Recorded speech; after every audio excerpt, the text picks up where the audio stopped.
The Lagos rain was coming down in sheets, a furious, cleansing downpour. I stood huddled under the flimsy awning of a closed shop, but it was useless.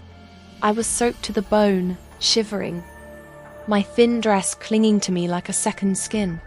My phone was dead, a black, useless rectangle in my hand. No hope of calling a taxi. My tears were just another stream of water on my face, mixing with the rain.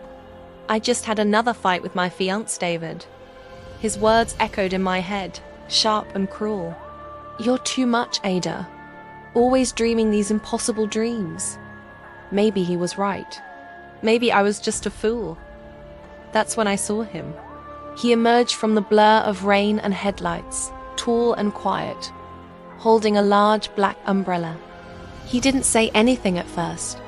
He just walked over and stood beside me, extending the umbrella so it covered us both. The sudden silence from the pounding rain was startling. Then, he slipped off his heavy jacket and draped it over my shoulders. It was still warm from his body, smelling faintly of rain and something else. Something like safety. The simple gesture was so unexpected, so kind. It brought a fresh wave of tears to my eyes. "I'm Kelechi," he said, his voice soft, a low rumble that cut through the storm's noise. "You look like you could use some help. Let me get you home." I just nodded, unable to speak. In the taxi, the silence wasn't awkward. It was comfortable, a shared space away from the storm outside and the one inside my heart. I kept stealing glances at him. He stared out the window, his profile etched against the passing city lights. There was a profound sadness in his eyes, a depth that suggested he knew a thing or two about storms of his own. When we pulled up to my gate, I fumbled with the jacket, ready to hand it back.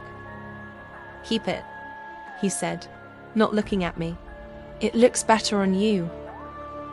He didn't ask for my number, didn't try to prolong the moment. He just offered a small, sad smile.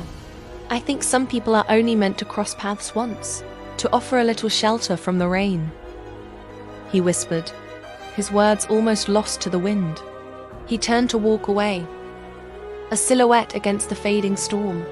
But then, a brilliant fork of lighting tore across the sky, illuminating everything for a split second. And I saw it.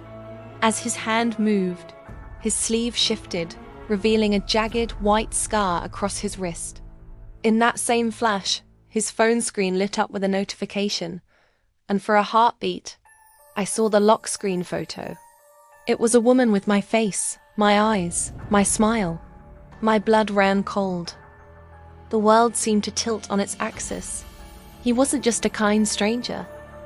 He was something else entirely. As he reached the taxi door, I found my voice.